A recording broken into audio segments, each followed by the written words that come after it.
네, 안녕하세요. 오늘 간단하게 이제 발제하도록 하겠습니다. 일단은 이번 달 주제는 이제 신경과학의 연구 방법론이죠. 그래서 이제 이후로 이제 발표해 주실 분들 경우에는 좀 더 이제 자세한 내용을 해 주실 거고, 저는 좀 더 이제 객관적인 입장에서 뭐가 있고 이런 거 좀 간단하게 짚고 넘어가도록 하겠습니다. 네, 그래서 이제 세부적으로는, 네. 이제 분자 신경학, 그러니까 분자 수준에서 뭐 하는지, 그 다음에 좀 행동 관련해서 모델 쓰는 그런 것들이 많아서요. 그래서 행동과학, 그 다음에 이매징, 영상도 굉장히 중요하죠. 그래서 영상 관련한 부분, 그리고 마지막으로 이 모든 것을 이제 같이 엮어서 본 좀 통합적 접근법, 이 네 가지 축을 좀 중심으로 이제 설명을 드리겠습니다. 네, 가장 먼저 말씀드리고 싶은 게 이제 몰리큘러 뉴럴로지인데요. 한마디로 얘기하면 우리 신경계, 즉 nervous system을 이제 딱 분자 수준에서 이제 보겠다는 뭐 그런 내용이죠. 그래서 뭐 많이 쓰는 거는 뭐 옵토제네틱스나 뭐 싱글셀 RNA 시퀀싱이나 뭐 클리어링 메소드 뭐 이런 거를 이제 조금 적어 놨는데요. 좀 사진 예시로 보자면 이제 첫 번째 보시는 게 옵토제네틱스의 대표적인 예가 되겠습니다. 그래서 이거는 내가 보고 싶은 뉴런을 뭔가 이제 빛을 내게끔 해서 뭔가 발광하는 물질을 좀 이제 처리를 해가지고 그렇게 우리가 볼 수 있게끔 만드는 방식이고요. 그 다음에 옆쪽으로 보시게 되면 이거는 제가 IHC 예시로 집어넣은 건데, 뭐라 해야 되지? 그 항체에다가 형광물질을 이제 넣어가지고 좀 세포가 어떻게 움직이든지 이걸 좀 표지할 수 있게끔 한 거라고 이제 보시면 돼요. 그리고 이 전에 언급했던 게 이거 두 개 말고도 싱글셀 RNA 시퀀싱 이제 이거를 얘기를 했었는데요. 이거의 대표적인 예시를 조금 말씀을 드리자면 예를 들어 뭐 옛날에 알츠하이머병 관련해서 이제 연구가 하나 있었는데 뭐 그런 거 같은 경우에도 그 환자의 이제 대뇌피질 샘플 같은 걸 이제 분석을 해서 뭐 어떤 세포가 비정상적으로 활성화됐다. 그래서 이거를 파고 들어가다 보니 뭐 알츠하이머병의 병리학적 메커니즘은 뭐 이렇게 됐더라. 이런 식의 연구가 이제 나왔던 적이 있었어요. 뭐 그런 과정에서 저 시퀀싱이 이제 활용된다고 볼 수 있겠고요. 그래서 뭐 바이오마커 개발이나 뭐 약물 타겟팅 이런 데 조금 많이 쓰이는 방법이고 마지막에 저 클리어링 같은 경우에는 뭐 클래리티라고 뭐 그런 방법도 있는데 어쨌든 신경망하고 시냅스 연결을 조금 더 다 이제 시각화해서 볼 수 있다는 그런 장점이 있습니다. 그래서 이거 대부분은 방금 말씀드렸듯이 뭐 약물 타겟팅하는 거라든지 이제 유전자 치료를 통해서 어떠한 신경질환 치료 이쪽으로도 이제 임상적으로는 많이 활용이 되고 있습니다. 네, 어머, 네. 네, 그 다음으로는 이제 행동과학인데요. 오늘 이제 발표할 다섯 분 중에 이제 두 분 같은 경우에도 이 행동과학에 대한 걸 조금 이제 딥하게 파고 들어가서 얘기를 해주실 텐데요. 이건 이제 신경계가 실질적으로 이 어떤 동물이라든지 이런 개체 수준에서 행동 그리고 환경계 안에서 뭔가 상호작용을 어떻게 하는가. 여기에 좀 관여하고 있다고 보시면 되고요. 그래서 이제 적어놓은 거와 비슷하게 뭐 심리학이라든지 생물학이라든지 뭐 방금 말씀드렸던 뭐 분자신경학 여기까지도 좀 많이 관련이 되어 있습니다.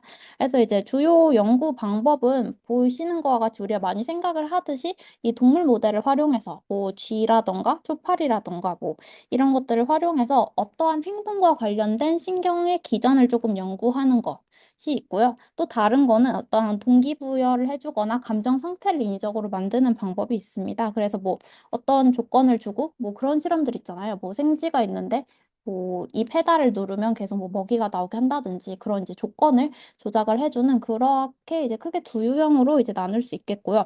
근데 다만 이러한 연구가 이제 가지는 한계점 중 하나는 어떤 동물의 행동이 나타내는 거를 우리가 곧장 인간의 행동 특성으로 곧장 이렇게 치환을 할 수 있을 것인가.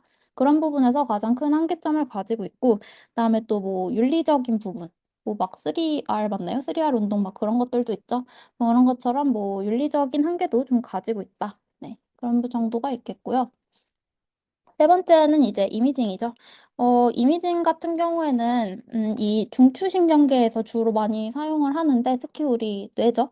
네, 이 뇌 구조 그리고 그 기능까지 조금 시각화해서 대부분은 이제 신경 질환을 연구하는데 이제 많이 사용이 됩니다. 그래서 구조적이랑 기능적으로 제가 개인적으로 두 개로 나눠봤는데요. 이제 구조적 같은 경우에는 이 해부학 네, 해부학을 좀 더 잘 보여주는 거라 생각을 하시면 돼요. 그래서 이제 좌측에 보이시는 게 MRI고요. 이제 우측에 보이시는 게 이제 CT인데, 구체적인 뭐 이게 뭐를 해서 이렇게 된다, 이거는 크게 중요하진 않다고 생각하고요. 이제 뭐 네이버 찾아보면 다 나오니까 뭐 챗GPT 물어보셔도 되고. 그래서 이제 MRI 같은 경우에는 조금 이제 좋은 게 좀 CSF, 내적 수액 이런 거, 그다음에 뭐 종양 감지 이런 데 조금 많이 쓰이고요. 그다음에 CT 같은 경우에는 조금 방사능이 훨씬 더 높기는 하지만 우리가 실질적으로 환자가 어떤 트라우마가 있을 때 조금 신속하게 이미징을 뽑아낼 수 있다. 네, 그 정도 차이를 좀 중점적으로 보시면 될 것 같습니다. 네, 그 다음으로는 이제 기능적인 이제 펑셔널 이미징이란 분야가 있는데요. 이거는 실시간으로 이제 리얼타임으로 어떻게 지금 뇌의 상태가 변화하고 있는가를 트래킹할 수 있다는 데서 장점이 있습니다. 맨 좌측에 넣어놓은 게 이게 PET인데요. 이거는 이제 어, 방사성 동위원소 활용해서 우리 뇌가 이제 대사를 하는 과정에서 나오는 산물이 있는데 그걸 이제 트래킹한다고 보시면 될 것 같고요. 그 다음에 가운데에 이미지가 이제 EEG일 거예요. EEG는 이제 두피에다가 이런 전극을 붙여가지고 이제 뇌파를 측정하는 방식이고 맨 우측에 있는 게 이제 MEG라고 해가지고 이거는 똑같이 이제 신경 전기 활동을 하더라도 사실 우리 뭐 시냅스 이런 것도 다 이제 전기잖아요. 근데 이제 이 전기 자체를 보는 거를 이지라고 보시면 될 것 같고, 그 전기로 인해서 생기는 자기장을 가지고 또 분석을 하는 게 MEG라고 보시면 될 것 같아요. 그래서 저 세 번째가 MEG 영상이고요. 네, 이거는 특히 이제 간질 발작하는 데서 조금 많이 쓰인다고 하고요. 제가 여기에서는 실수로 까먹고 안 넣었는데, 제일 많이 쓰는 게 중에 하나가 fMRI 영상도 있죠. 네, 그것까지 있다고 좀 보시면 될 것 같아요.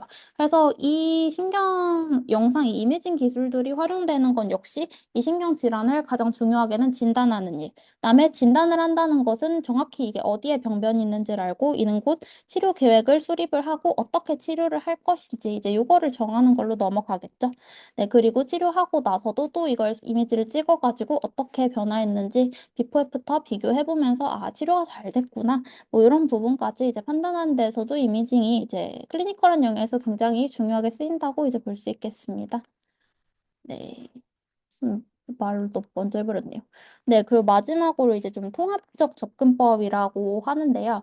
제가 오늘 말씀드렸던 게 가장 먼저 이제 신경 분자 수준에서 보는 게 있었고, 그 다음에 동물 모델 사용하는 거, 마지막으로 이미징이 있었는데요. 이거를 조금 이제 한 번에 이게 좀 다 같이 보는 거라고 생각을 하시면 됩니다. 그래서 이제 멀티레벨에서 어나리시스가 이루어진다고 볼 수 있고, 그리고 여러 가지 학문 간에 뭔가 이걸 딱딱딱 잘라서 보는 게 아니고 좀 다학제식 연구를 한다는 점. 그 다음에 브레인 네트워크를 이거 역시 그냥 다 1번부터 4번까지 전 거의 다 같은 말이라고 생각을 해요. 그냥 하나의 요소만 보는 게 아니고 굉장히 통합적으로 보는 것을 이제 지향한다라는 건데 이제 좀 간단하게 예시를 들어보면요.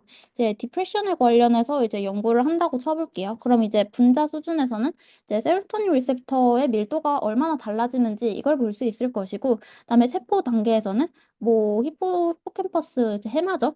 해마에서 이제 뉴런의 신규 생성이 뭐 어떻게 변하고 있는가를 볼 수 있을 것이고, 그다음에 서킷 우리가 이 뇌를 회로로 보게 되면 뭐 프리프론탈 림빅 패스웨이에서 어떠한 디스펑션이 일어나고 있는 것이지. 그다음에 시스템에서는 이 콜텍스와 아미그달레 사이에서 어떠한 이제 이 연결성이 뭐 어떤 식으로 변화하고 있는 것인지 어떻게 악화되고 있는 것을 볼 수 있겠고 그다음에 마지막으로 뭐 행동 이런 거에서 뭐 동물 모델을 사용할 수가 있겠죠. 네, 이런 단계에서는 뭐 무드나 모티베이션 그다음에 뭐 수면 패턴 뭐 이런 게 달라지는 거 그걸 볼 수 있겠죠. 그러니까 이 디프레션이라는 하나의 주제에 대해서 굉장히 다각도로 접근하는 게 이제 인트그레이티브 어프로치가 되겠죠.